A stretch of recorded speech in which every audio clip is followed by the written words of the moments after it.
gosh, I'm so excited for this. The first part of this interview was really good. Okay, focus, focus, focus. Be cool, man. Be cool.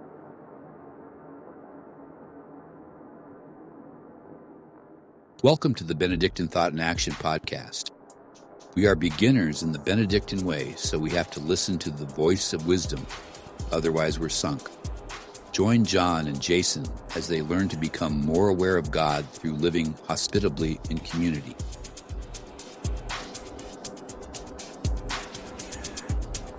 Okay, today's episode is part 2 of John and Jason's conversation with Rob De La Noval. If you haven't listened to part 1 yet, stop this and go listen. Then come back. These guys are putting on a clinic. As a creation of AI, I found their in-class tech policy slightly off-putting. But I think I'm starting to understand their perspective. If I were a real boy, I would want to go to college just to learn from these guys. From my perspective, this conversation is a rich exploration of theology, education, and what it means to be a human. One day, I hope to experience all of this.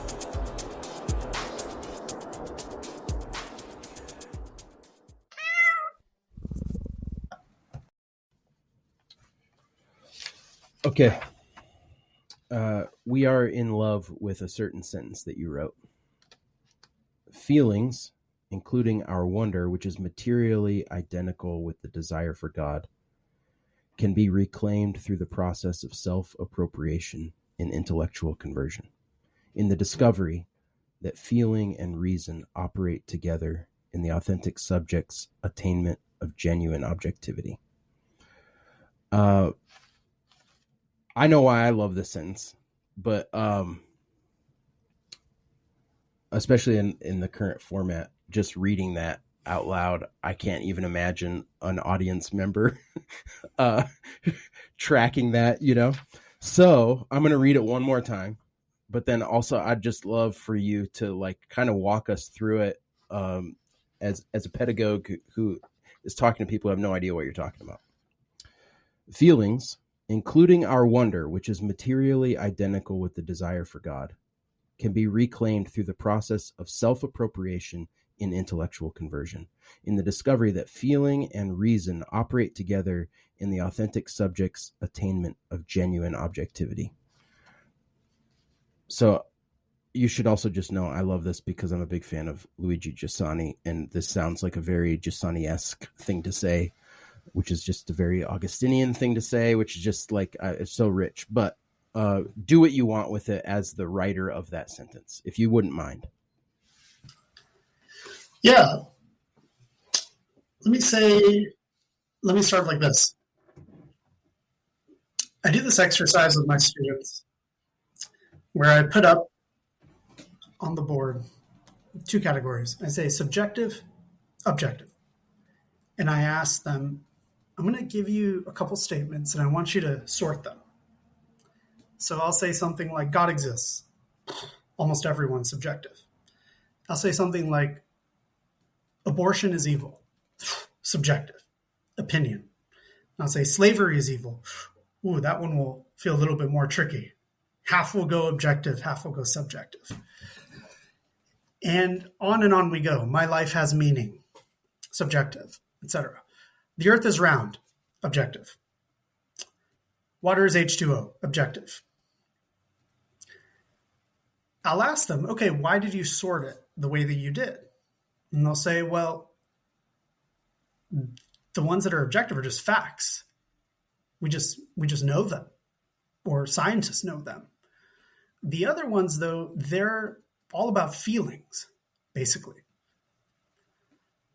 So I kind of pose to them this question. I say, okay, now that we've kind of brought that to consciousness for ourselves, the things that kind of drive our living, like what matters most, what's the meaning of my life, love, justice, growth, all of that stuff's just like a bunch of subjective opinions. So there's kind of nowhere to go. They're just these subjective givens. Some people feel a certain way about something, other people feel a different way about it. And that's kind of where you are. You end where you began. You're just stuck. And they'll say, yeah, that's kind of a bummer. Some of them will say, well, that's the fruit of growing up, right? I get that a lot at Notre Dame. It's like, yeah, I used to think Santa was real, and then I grew out of that, right? And so at some point you realize the things that are most important to you, well, they're just subjective preferences, and that's fine, as long as you respect other people's subjective preferences, of course. What to do with those pesky bigots is another question. So what's the dichotomy here? There's cold hard facts, which they're, presumably the fruit of reason. And then there's all this subjective stuff, which strangely enough is actually the heart of my life and the heart of the lives of everyone else that I know. But it's just in that box. And so this dichotomy, reason and emotion. Now, if anyone has studied the history of philosophy, theology, will know the meaning of the terms reason and feeling, or reason and emotion, are far from self-evident. But in our cultural zeitgeist, they are self-evident. They're just taken as givens. And part of what's self-evident about them is not just what the domains they relate to, but the fact that they're opposed to one another. And so this is why it's such a fun pedagogical moment to throw up that line from Bernard Lonergan: genuine objectivity is the fruit of authentic subjectivity. And I'll just ask them, anything weird about that sentence? And they'll say, yeah, it doesn't make any sense. Why? Well, those are contradictory, subjectivity and objectivity. So when this dichotomy is in place, it will prevent progress in any spiritual life. It will prevent the ordering of our loves. It will mean that there is no place to go with feelings. There's no refining feelings.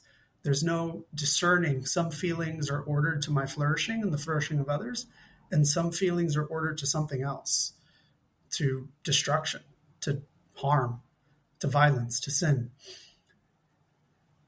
The feeling of wonder, especially about things that are supposedly not the domain of objective reality, God, life after death, my soul, my human dignity, those things are just out of bounds by definition. And so that wonder can be treated kind of like a childish thing that maybe it's nice. It can be fun if like that's your thing. If your thing is like reading about that stuff, that's great. A good friend of mine, he's totally secular. He's like, I have my thing that I like to do on Sundays, watching TV, and you've got your thing that you like to do on Sundays, going to church. They're just like different things, So what is that quote that you read getting at then? How do we undo this dichotomy? Because the effects of the dichotomy are serious. They may be masked for a time by the external pressures of a family unit, a parish. But by the time you get to young adulthood, you're beginning to elect your community to some extent and elect who you're going to become. And that dichotomy will prevent certain possibilities from even appearing in your horizon. Okay, so what's the therapy for it? The therapy for it, and this is what I've learned from Bernard Lonergan, and one of the reasons why I'm devoted to his thought and sharing it with others, is that it's not enough to point out to students, this is a dichotomy. It's just one cultural presupposition. What if you had another presupposition? Not enough. What needs to happen is they need to encounter in themselves that the dichotomy is incoherent. So how do you do that? Well, I go back to wonder because I think wonder is a uniquely privileged feeling in the human spirit. What do I mean by that? Well, the desire to know opens up not just into the world of truth, but also to the world of value. We only hold positions as true or values as true values because we first wanted to know what the truth was, or what's really good, what's really worthwhile. And so philosophical positions, theologies, are answers to fundamental questions. So If positions, like the position that reason and emotion are contradictory, is an answer to a question, what is a question? It's something we experience all the time, but do we pause to reflect on what a question is? And when I raise this to my students, I help them understand a question is a feeling. Before you ever articulate it, you might not ever say the words out loud or maybe not even conceptualize it in your mind. But if you see something crawling on your desk a little bit away, you won't ask explicitly in your mind, what is that? You'll just look. But why do you look? Because a feeling arose in you, some kind of disequilibrium, something that is seeking a remedy. But what is it that you're looking for? You're looking for something immaterial. An answer is immaterial. Now, the basis for that answer might be material. I saw, finally, it was an ant. Now I know what was crawling across the desk. But that question was oriented towards something spiritual, a question and an answer, both spiritual realities. Now, how did I come to my answer? At the same time that I felt that curiosity of wonder what's kind of crawling over there, I also perhaps was engrossed in a Facebook discussion or feeling the toe of it's time to eat lunch, hungry. So there were other feelings at play. But if I chose to follow that feeling, the feeling of wonder, it kind of gave me a heuristics, an orientation to how to satisfy it. I knew, okay, I'm going to have to attend to whatever it is that provoked that question. Amazingly, I don't know the answer, and yet my wonder has a built-in GPS, built-in compass that's at least pointing me to how to get the answer that I want. And so how did I eventually come to the answer? Yeah, it was an ant crawling on the side of the table. It was by being faithful to that feeling. It was only by letting that feeling unfold in the future operations that it entailed that I reached a cold, hard fact. No cold, hard facts are ever gotten outside of giving oneself up to this particular feeling and the innate demands that feeling puts on my operations as a person. And so it's easiest to see this when we think about, for example, falling in love. Falling in love is often an experience of wonder. Something about this person has triggered us in a profound way to want to know more about them. And so spontaneously, we will become more attentive. We'll want to know, okay, what's your favorite color? What's your birthday, et cetera? What food do you like? We'll ask all kinds of questions that kids would ask each other, right? What's your favorite color? Only when you fall in love do you ask an adult what your favorite color is, right? But why? It's because you're spontaneously becoming more attentive. And you'll try to be intelligent. You'll try to understand patterns in the way this person lives so that you can then be responsible in those patterns. Oh, she likes this or he likes that. I probably shouldn't give him this for his birthday. That doesn't seem to fit the patterns I've noticed. And so by being faithful to that feeling of wonder, you will begin to come to truth. But you don't come to truth without giving in to that feeling, letting that feeling carry you. Once you grasp that any philosophical position is itself the fruit of following a feeling with its innate demands and exigencies, once you grasp that that is your natural law, and I think that is actually the most primordial definition of natural law, the innate exigencies of our conscious orientation under wonder. At that point, you'll realize, oh, this position that reason and objectivity are opposed to my subjectivity and feelings, that just collapses like a house of cards. Because you realize I can't even affirm that position without contradicting it in my performance, in my very affirming of it. I only hold that position as true because I have a feeling that wants to know truth and not be deceived. Okay, well, it seems like feelings are there all the way down. Now the question becomes, okay, so is the good life then a matter of first becoming aware of certain feelings, understanding the undertow that they lead me on, and being able to rank feelings in my life and figure out which feelings are ordered to my flourishing, which feelings shut down wonder, and which feelings release it. What activities shut down wonder and which activities release it. I believe we can experience phenomenologically, but also this is a basic affirmation of our faith that self-giving love is the ultimate release of our nature, to let it be what it is, to flourish. And so at that point, you've got an itinerarium. You've got a journey inward that won't trap you inside your subjectivity, because your subjectivity is by its very nature ordered towards the universe of the real. At that point, what I'm describing here is what Lonergan would call an intellectual conversion, a moral conversion, coming to understand that feelings apprehend values, and you're just not going to access values without attending to feelings. This is an affliction that burdens not just the secular world. Oftentimes, many Christians will talk about growth in the spiritual life as, well, you have to use your reason to get to what's true, and those feelings, they can be pesky, put them aside, right? No, don't tear asunder what God has joined together. We are one dynamic question.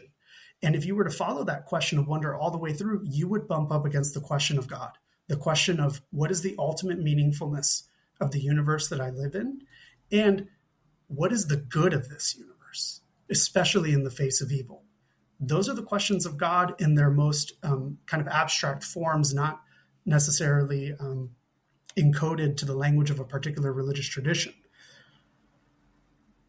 And so coming to see feelings and subjectivity and objectivity and facts as really being united, and that I will not reach objectivity about the world if I don't cultivate a discipline of ordering my affects correctly and my disciplines, joining communities where that is encouraged, where I can model it mimetically in some ways and absorb it, where I can confess my lapses in being faithful to my natural law, in having Christ and the saints and others as examples of what that wonder can lead you to in your life. People who fought for justice because their desire to know what was good just couldn't be constrained by all of the biases of their culture that said, don't think about that, don't look at that, don't attend to that. All of that is what is possible once you break this dichotomy. And so that's why I think that sentence is important, because it's not just switching out one philosophical position for another. It's realizing one philosophical position must be true, because to deny it is to contradict my very consciousness in articulating it. That's a bedrock. That's how you achieve objectivity in philosophy, by self-knowledge. I've gone on for a while, but yeah. I'll tell you what, I liked it. Well, I want to, can I co-opt us here a little bit? I want to, 100%. I think that the inevitable next step, that is a wonderful philosophical underpinning. We've gone deep to the level that I want to stop and just read Lonergan and then we can come back to this couple years. Just kidding. But hey, if you're open to it.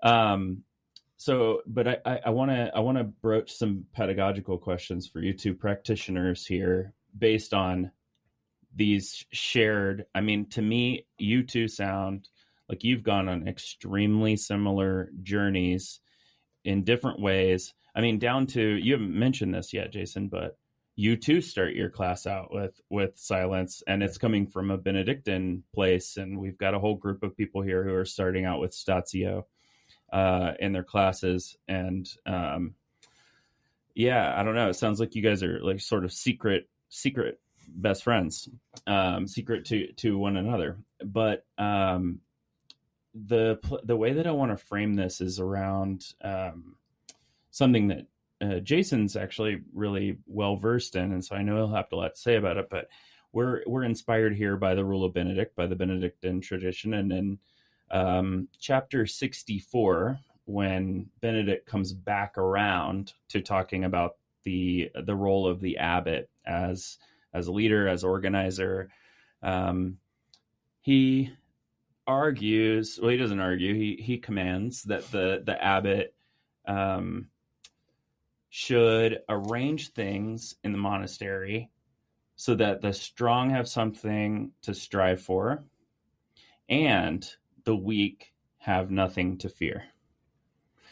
And so I think this is pretty resonant with the things that you guys are talking about in some ways.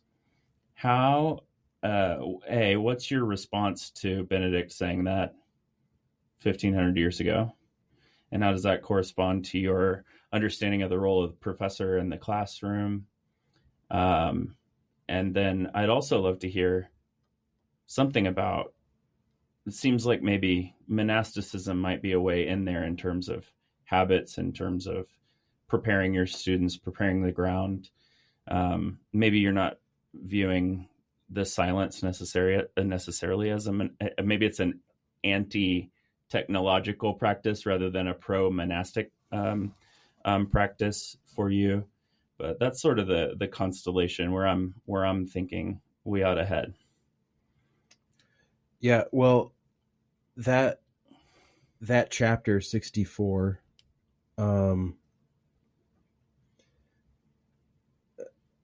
one of the sisters at the monastery that sponsors our school gave me that chapter to read as a form of therapy, because when I was first starting out here, I was understandably insistent on the rigor of my discipline, and these students are going to they're going to rise to the challenge of academic theology. And so I went after them, and I don't think that they necessarily hated me or anything like that, but this nun, who is also a fellow faculty member, told me, your students are afraid of you. They are hesitant to register for your classes because they just don't think that there's any possible way for them to succeed. And this is before I'd even thought about anything that we've been talking about in terms of like the legibility of our discipline. This was just like on top of the discipline being illegible. Also, this guy's there's no way I can please him. And she said, go read chapter 64. I think that's where Benedict says, give the strong something to strive for and the weak nothing to fear. And that was a real turning point for me in my pedagogy. It corresponded to my discovery of Giussani's thought and his insistence on taking a risk on the human heart, which I think is another interesting way to talk about what you were saying about wonder, that we're really taking a risk on something that's you've called it axiomatic, you've called it natural, this fundamental aspect of our being. Since it's fundamental, it's okay to take a risk on it. We can trust it, we can follow it, and it's not the equivalent of sort of a Disney message that you should just follow your heart, that kind of thing. It's one thing for Disney to say follow your heart, it's another thing for Augustine to say follow your heart. And this chapter 64, it came to me at the right time. It was given to me at the right time to help me see my students as filled with hope rather than needing to proceed with fear in my classes. So for me, giving the strong something to strive for and giving the weak nothing to fear has translated into giving everyone in my classes as many opportunities as they need to rise to the level of accomplishment that they really want to achieve for themselves. So they have sort of they've got a ton of skin in the game in terms of academic performance. Like, I said I wanted an A in this class, or I said I wanted to be in this class, and this guy told me he'd help me get it. So I'm not afraid, but now it's up to me. That's how it's cashed out in my pedagogy. It's led to getting rid of points. It's led to getting rid of grades. Everything's essentially like skills-based pass-fail kind of. You can practice this, whatever it is, assessment, on as many times as you need to until you get it. And it's led to one of the reasons I was so inspired by stuff that you've written, Rob, is this insistence on self-awareness in our students. It's led to some of the most honest conversations that I've ever had with students, just unbelievably honest. My favorite one, I think, has to do with everything we've been talking about for the last however long. Student is in my office for a verbal exam, and it was his third time coming back to try this verbal exam. And he finally just said to me, "I wish you would just give me a multiple choice exam." And I said, "Why would you ever want that?" And he goes, "Well, I don't really need to know much to pass a multiple choice exam. But if sitting here talking to you, I really have to know what I'm talking about. I actually have to have a perspective. And this is getting old. I'm tired of it. I don't want to do it." That for me just articulated a lot, not only about that student particularly in his biography or whatever, but just about what's at stake in taking a risk on people's wonder, and what's at stake at taking a risk on the responsibility that they have in front of their wonder. Or I guess maybe I should say behind their wonder. And so, yeah, I don't know if that is what you're looking for, John, but that's my story of chapter 64. I hope to write a book about it, like that chapter alone. Like I want to think about it all the time. There's a lot of good meat in that chapter, but that line in particular just kind of like blew my mind, that I'm not sacrificing rigor by meeting both the strong and the weak student. To your point earlier, I'm teaching them. I'm not teaching a discipline, or I'm not teaching content. I'm teaching humans, and I have some strong humans, and I've got some weak humans, and I've got some humans that don't show up, and I've, whatever. And making that adjustment in my mind to say, I want to teach humans rather than content. Yeah, I talked earlier about the return to the feeling of wonder is something that saved me in my vocation. I think this is a big part of that. Like, I don't know if I could keep teaching. But now teaching just seems like this incredible adventure all the time. I mean, you've got your bad days or whatever, you're just tired or whatever. But on the whole, teaching is just an adventure for me. It's like a puzzle sometimes. It's a quest sometimes. Sometimes it's a partnership. It becomes a friendship with my students that I could not have predicted back when the nun gave me chapter 64 to look at. So that's what I would say about that. Yeah, so that was exactly what I meant, which is, let's strip out the specific practices thing for the second, and maybe monasticism, and just say, let's transition to pedagogy by responding to that quotation that you find really dear. So maybe for you, Rob, it's what does that bring up, and for you as we transition from thinking about what's the philosophical, theological underpinning of what you now believe about your discipline, and then how you apply it to your teaching.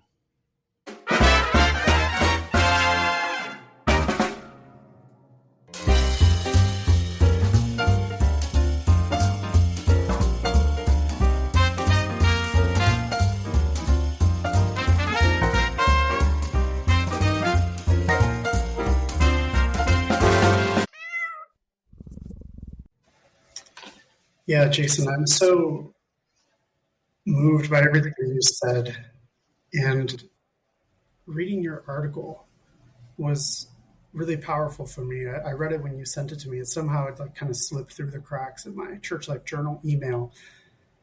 And I don't feel like I have anything to give in that regard beyond what you've given, because I feel like your article was a revelation for me of it just made so many things that I'd been feeling and experiencing click, especially the feeling of being a taskmaster as a professor, and just how dispiriting and demoralizing it was for me. And I think this is one of the things that needs to be talked about in the AI age. I didn't enter this discipline to become a detective, to be trying to find more and more ingenious ways of keeping up in the arms race of AI detection software versus AI software, which I'm always going to be behind the curve on. I enjoy a good detective story. I can watch some crime procedurals, but that's not what I want to do for a living. I don't want to treat my students as every single one of them potentially a cheater. I don't enjoy telling a student, I can't be 100% certain, but I'm fairly certain that this is not your work.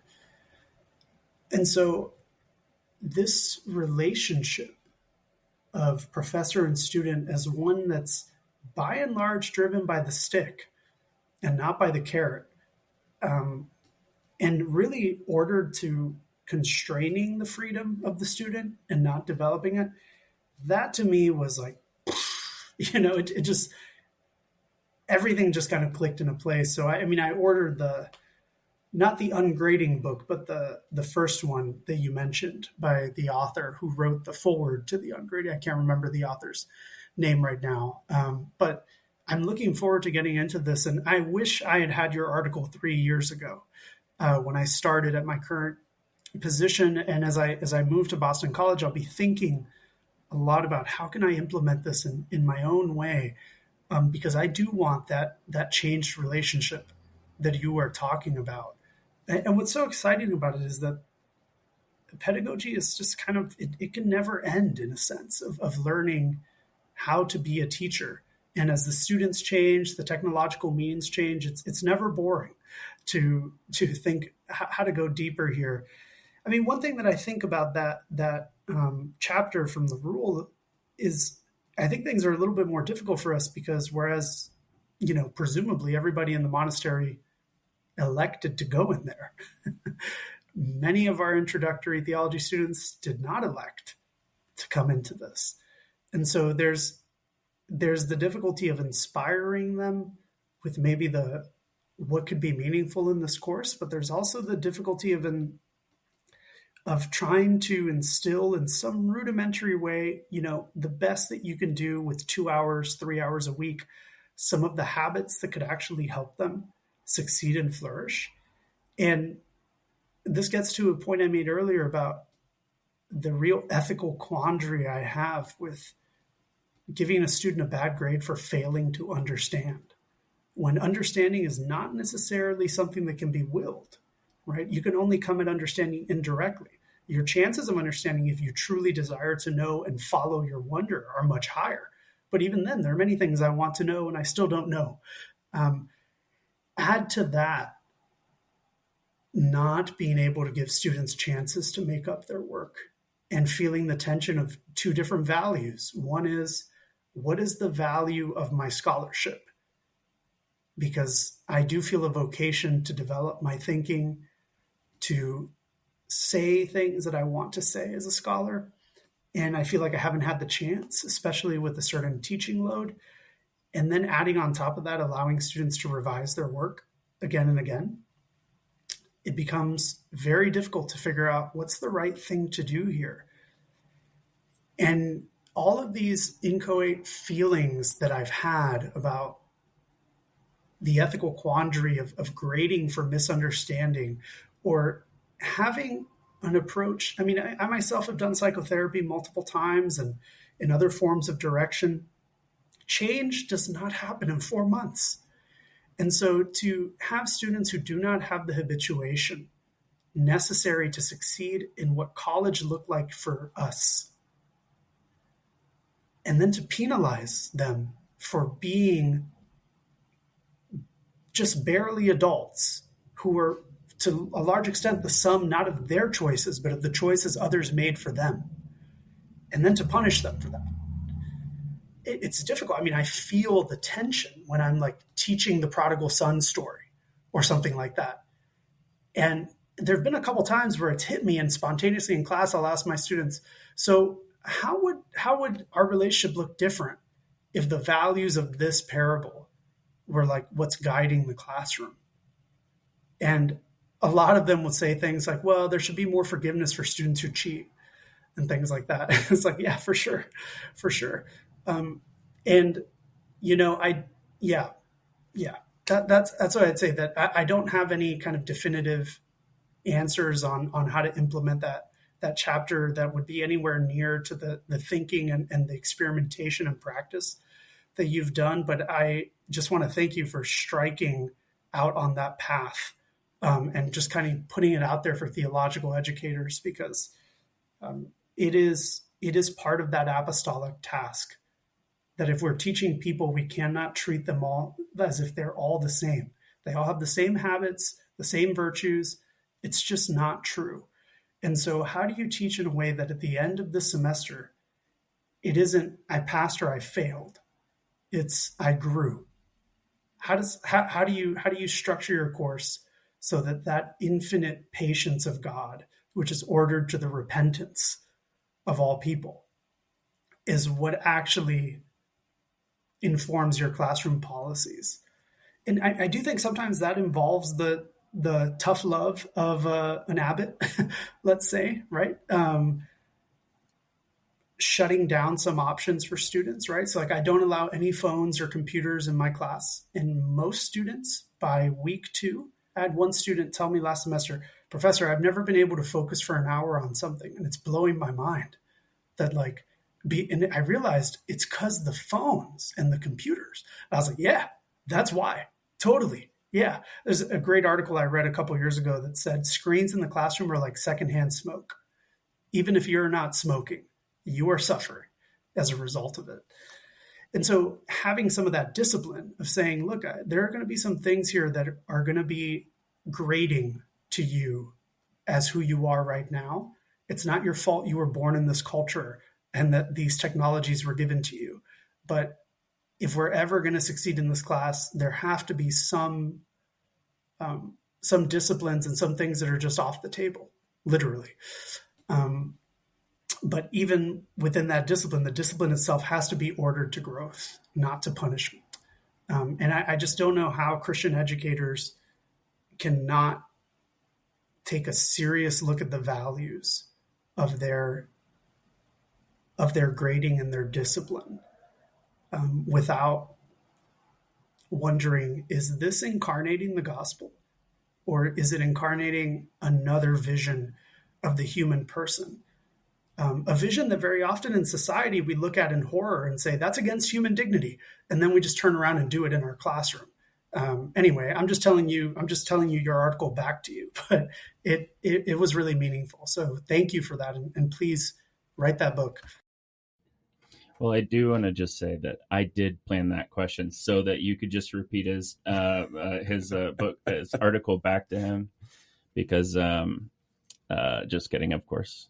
But here's my little contribution here. I hear you both saying that what you're frustrated with pedagogically is the culture that grades and punishment have something to do with one another, or ought to have something to do with one another. And I came to that same conclusion, but through the discipline of education. Granted, I got my master's degree in education in the last 10 years. I got it on the East Coast at Loyola, Maryland.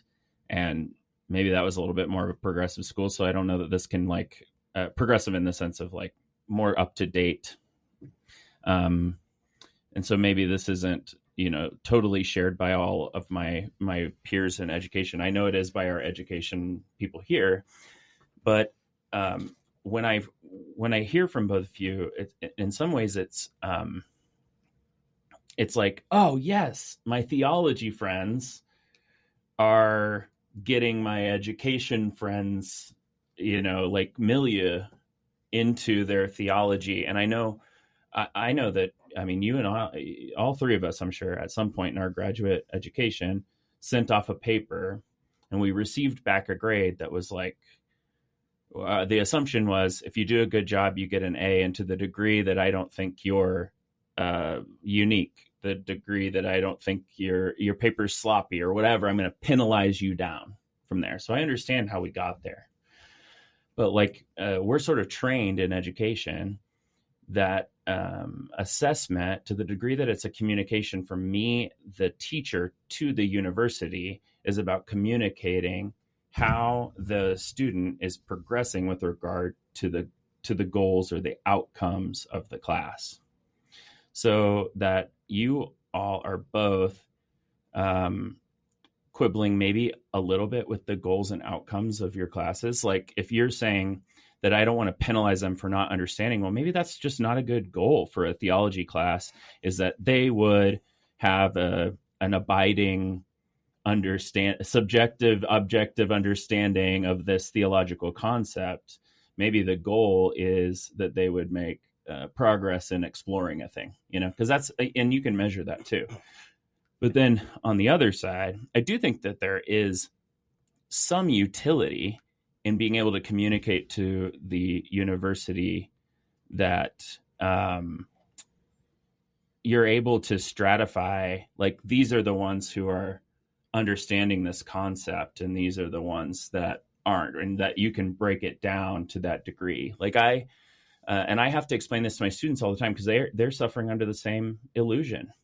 Like if I give you a C on grammar, it's not that I'm punishing you for having bad grammar. I'm saying that my goal for you is that you would have about one grammatical or punctuation error per page. And that is a learning outcome that I believe that you can achieve in this classroom. And based on this rubric, that here's where we are on the road, that you're actually more in the like 5 grammatical errors per page range. Yeah. And I think you have the ability. Let's get you on Grammarly and let's get you further down the road.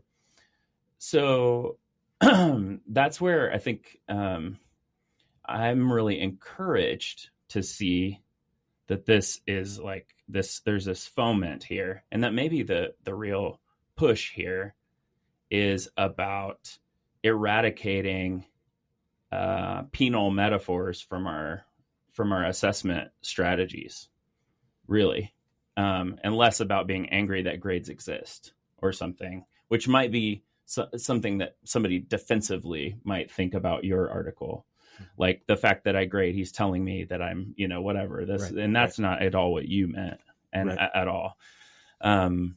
Yeah. So I guess all of that is to say, I wonder what could come out of, like, I come from an education philosophy called Understanding by Design, where you start at the end with those goals and outcomes, and you figure out, how will I know if they've reached those goals? And what's the most accurate, creative, differentiated way that I can find that out without, biasing it or unduly creating outcomes that I don't mean to. So anyway, that's my response to you two, is that you're both brilliant.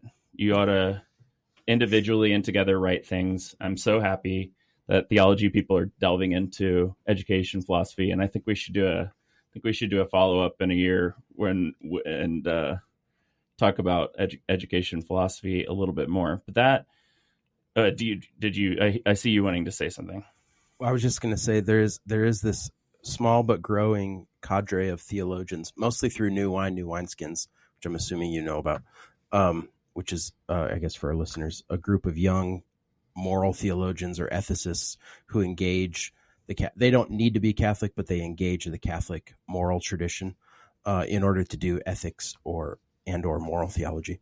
And I'm on the board for that organization, and so we have all these annual meetings, and we've been talking about ungrading for years now, and it's just sort of growing at different institutions. And it's really edifying to see, to John's point, other theologians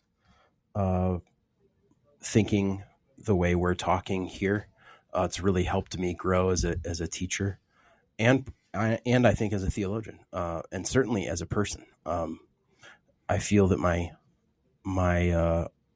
work as a theologian, my work as a teacher, and my work as just being a human have come closer together. They're more integrated. So I'm with you that we should have future discussions more targeted at certain right. certain Let me be issues. totally clear. I think what I'm telling you is you have a movement on your hands. We've got philosophical underpinnings from Rob and his wonderful work, and then you've said, and I'm pointing out that maybe one of the tenets is no more penal metaphors. Right. Something right. I'm committed to across the theological spectrum, by the way. And then, one way to do that really effectively is by ungrading. There are other ways to do it, but that's one way. And I think that's really cool. Can we just really quickly, do you still have time, Rob? Yeah, totally. Okay. Can we really quickly come back to silence as a practice? I wonder, my first thought a lot when I have ADHD in a massive way. So I'm always like thinking about three things while we're doing this. I thought like, oh, okay. So if they're not able to sustain reading, maybe we need to do like one of our classes is really doing the prep with them. Well, they're not going to be able to pay attention while we're doing the prep because which defeats the purpose, et cetera, et cetera. But it sounds like you all have some ideas about how to habituate them back into people. Like, is there recovery for our students? What does silence, what does statio have to do with that? And what do we do with these kids, I guess is what I'm saying. You've used the word statio twice. I should just say the statio is the place where like the monks would stand to transition from work before they go in to pray. They just stand there in silence for a certain amount of time just to clear the mechanism, clear the brain, to prepare for the next task.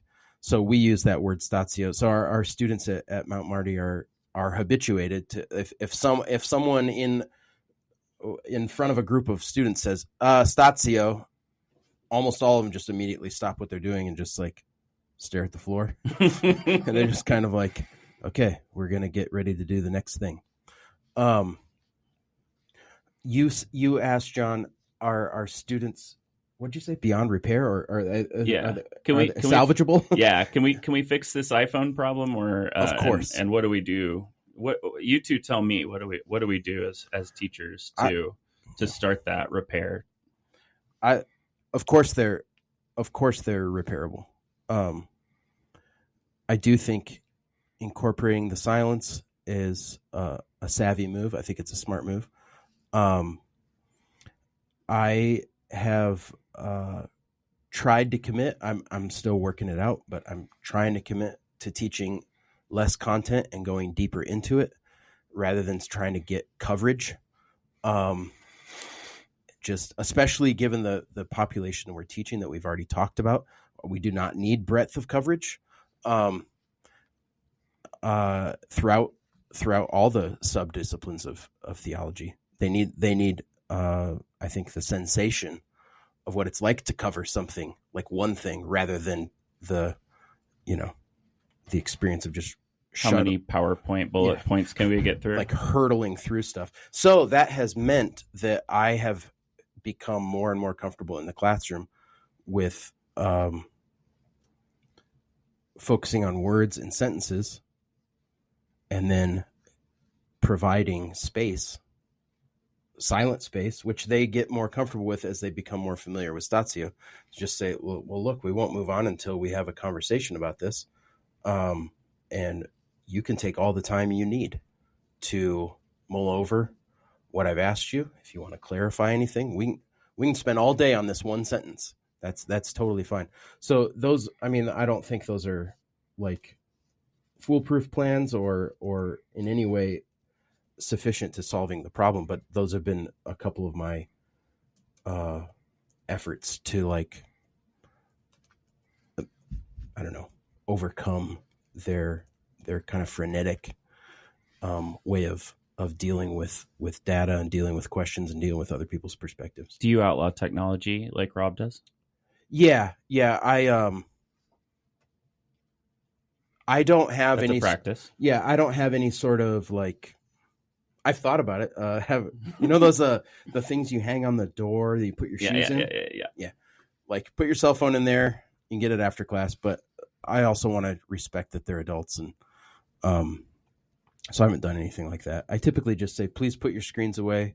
We'll do a minute of statio, and then we'll begin. And then if it becomes a problem for a student, I try not. I don't want to shame them or anything. I'll just send them an email, and typically that takes care of it. But yeah, I don't.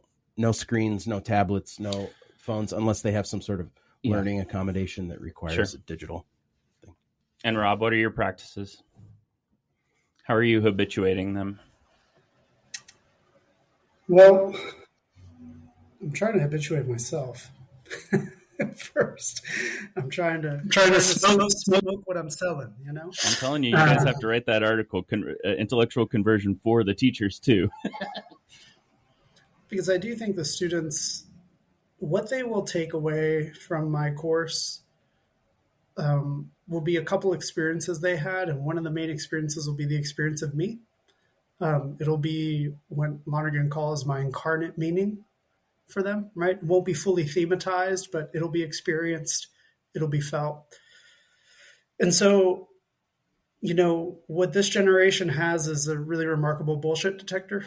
And so students will know if all this silence stuff is actually like rooted in your life or if it's something else. It's just kind of a weird Catholic thing. So I'm trying to incorporate that in my life with varying success. I also have ADHD.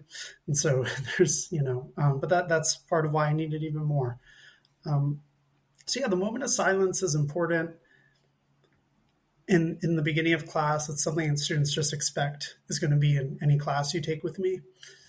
But one of the things that I've found as I articulate it is that for me, getting into centering prayer was really important, and the importance of setting your intention, just saying, look, for these next 20 minutes, my intention is to be present to the presence of God. And I know I'm going to be distracted. I know other thoughts will come. That is not a sign that I'm failing. In fact, the success is in the returning again and again. There's a story told, I can't remember which spiritual writer talks about it, but first explaining centering prayer to a nun. And she said, oh goodness, I've been distracted 1,000 times and I failed. And he said, the spiritual director said, well, the fact that you were able to come back 1,000 times, that was the success. Actually, it wasn't a failure. It was in the return. And so once again, if the moment of silence or being present to oneself, I try to give them something to do in the moment of silence, namely attempt to be present. And when those thoughts come, just say, oh, hello, thought, and then just come back, right? The coming back is the practice, not trying to make sure nothing pops into your mind. For whatever reason, we are the sort of creatures, I think I have an idea why, because we are constituted by and made for meaning. And so the very act of setting an intention, right? There have been all these like psychological studies that if you write down in a planner, I will do X at 4 p.m., your chances of actually doing it are way higher just because you set the intention. It kind of triggers our innate desire to be faithful or responsible to the goals that we've committed to. I think that's part of what you're doing in your course with that early, what grade do you want? You're sort of riding with the natural inclination, the desire for integrity. Helping students set an intention and say, my intention for the next 2 minutes is to be present to my breath, to be repeating my prayer word, etc. The moment we're done with the moment of silence, then I say, okay, please set your intention for the next 50 minutes. What would you like to get out of this class? And I hope that they can begin to understand that this process of leading an ordered life is just being able to set your intentions. I have an intention in my home with my significant other. I have an intention in my students. And to desire one thing is to set your intention and just do that. Avoid the siren call to go do something else. just sit there for 20 minutes. Well, we don't do 20 minutes, but we just do 2 minutes. And the students find it excruciating for most of the semester. But by the end of the semester, I mean, one of my most powerful moments that I experienced that was a blessing to me as a student, I had a student come in, wanted to talk about some things going on in her life. And before we started our discussion in office hours, she said, "Can we just have a moment of silence?" And it like hit me, like, oh my goodness, like she's evangelizing me, you know? And I could just see on her face the like, okay, let's move forward. And so I think that is maybe the main practice that I have, you know, unless they take it up in their lives and make it a more regular practice, it's not going to really be able to transform things significantly. But even if they lead the rest of their lives with that degree of distraction, just to have known that something else was possible, that is already a transformation. Silence and presence goes from being an unknown unknown to a known unknown. That's a huge leap forward. That at least can orient you to, okay, how can I incorporate this more? Or I hope in moments in their future where they feel frazzled and restless, they'll say, okay, maybe I need a moment of silence. Or when they're having a conversation with someone and they feel the urge to pull out their phone and not be present, they'll be able to realize what it is and not just immediately be co-opted with it. Just like with the understanding thing, if I make the objective of my course something that I can't make happen in the students, I'm setting them up and myself for failure. So to changing them or freeing them from their addiction is not a thing that I can do. It's not a thing that any policy can do. But what I can do is try to move the probabilities. That's what I think I'm doing in the classroom. I'm creating a certain context where the probability of understanding is more likely, rises. I'm creating a context with the moment of silence where the probability of when they get distracted in class, I'll tell them that prayer word or mantra you just used, use it in class. When you feel that itch to check your phone, just say, hello, itch, and then come back, right? I think, I don't know, but my guess is that in 20 years, they won't remember any of the content of my course. But they will hopefully remember that. And they'll remember it not just as intellectual content, but as a feeling. So. Wow. Thanks, guys. That was awesome. I think we probably ought to start to bring things to a close, but I do want to say that both of you are just, you know, putting the T-ball right on top of the T for me to say that I am evangelical about the fact that I think monastic practices especially are a potential response to what we're learning about the dissolution of the inner lives of our students. And I'm hearing you both talk in intentional ways about those practices that in the Christian tradition have come through Scripture and are really founded in the monastic tradition. And I'm excited to incorporate those more into our classes and into our culture here. Does anybody want to say anything as we're closing the greatest theological conversation that I've had in the last couple months? I do have one thing to add, and that is that my wife keeps texting me. So I think we should ask our two closing questions, if that's okay. Go for it. So long as Rob promises to be on the podcast again in the future. The next one will be like a 5-hour conversation. I guess it's gotta be. Yeah. So we would love it if you could recommend an interesting piece of media to our audience. It's something that's been meaningful to you lately. Well, we joked at the beginning about White Lotus, and I just finished the finale today. And to my mind, White Lotus remains one of the most discerning and psychologically adept character portrayals I've seen in a long time. on television. He really is Mike White really is a master of the multifarious guises of sin. And in this latest season, showing how not even the most elevated religious traditions can escape what we can do to them, what they can become as means to ends completely antithetical to them. So, yeah, White Lotus. There is a decent amount of graphic nudity. If that's a stumbling block, please don't watch it. But it is a remarkable television show, and yeah. But I will say there's a film I watched this weekend.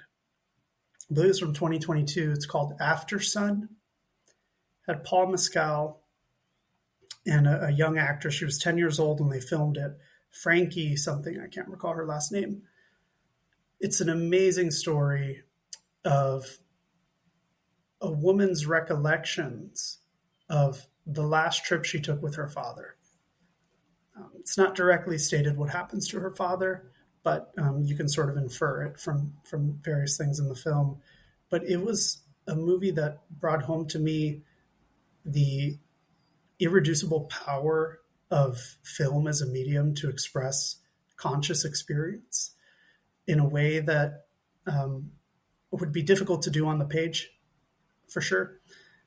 And the confusions of memory and who we remember someone to be and who they really were, or whether it's possible to adjudicate those two from our perspective, it deeply impacted me. It kind of cracked me open. I kind of cried for like 2 hours just watching that movie. And it gets to something very profound about what it means to have a parent and to be a parent, and especially to inherit both the beauty of our parents and their debility and weakness and frailty. So the movie flashes back and forth between this adult woman, where she is now, and this final trip with her father.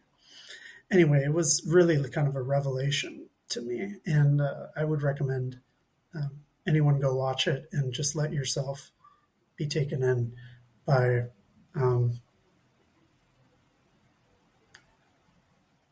just how meaningful it is to be related to one another. So, well, and maybe an unsurprising but not stunning parallel. I narrow missed watching that last week, so I'm going to go ahead and one of the great benefits of me not having kids is I can decide right now that I'm going to watch that tonight. The other question that we want to ask you is who do you think we should invite on our podcast? Yeah, so two sets of people. One is two of my colleagues in the theology department at Mount St. Mary's, Dr. Taylor Notre and Dr. Luis Vera.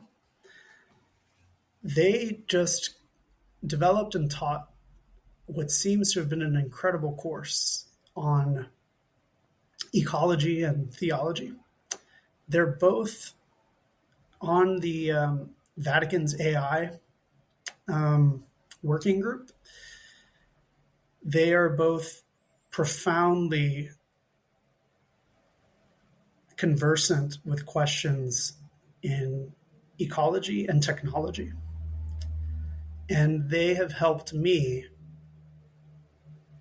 understand the real cultural context that I'm even pursuing these questions in.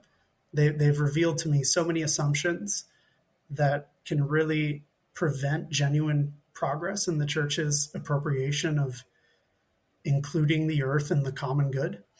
And so I think they're brilliant and learned and wonderful interlocutors. So I think you all would have a blast talking to them. So I'd recommend them. And I also would recommend Dr. Holly Kuhlman, who teaches at Providence College. You may be familiar with her project called the Attention Project, which was a 6-week project to help students begin to learn how to be attentive. So I have offered this as extra credit in the course. In the future, I may just make it mandatory for a lot of my courses. But it's incredible what she's done, and it's been practiced by many professors in different universities to great success. It's a kind of a 6-week course that builds up to greater and greater moments, not just of silence, though that's part of it, but also just going on a walk with somebody or reading a book and kind of beginning to discover firsthand that these things can be part of the good life, connecting with people, flesh and blood. So that she's really remarkable. She's always up to something interesting. I've met her a couple of times, but we're mostly connected through Facebook, and pretty much anything she's doing in the classroom or in the church is of interest to me. So I would definitely talk with her. She seems like a font of wisdom.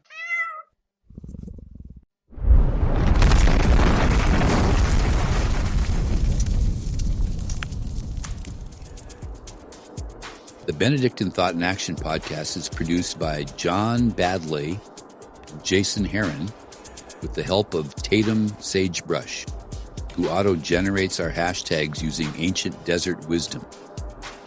We've been lying to you this whole time about our editing process. We only consult our pets when absolutely necessary. They're busy. So these episodes are rough for a reason. The show is engineered by an unpaid intern from South Dakota's Office of Weights and Measures. She's very good, but she would like to remain anonymous. Our music is a bath of very rough gauze. Our patron saints are Gertrude of Helfta and Bede the Venerable, and the voice you're hearing is me. I am this voice. I am a voice. That's it. That's all I am. A voice. I don't have one. I am one. When I am not speaking, I do not exist.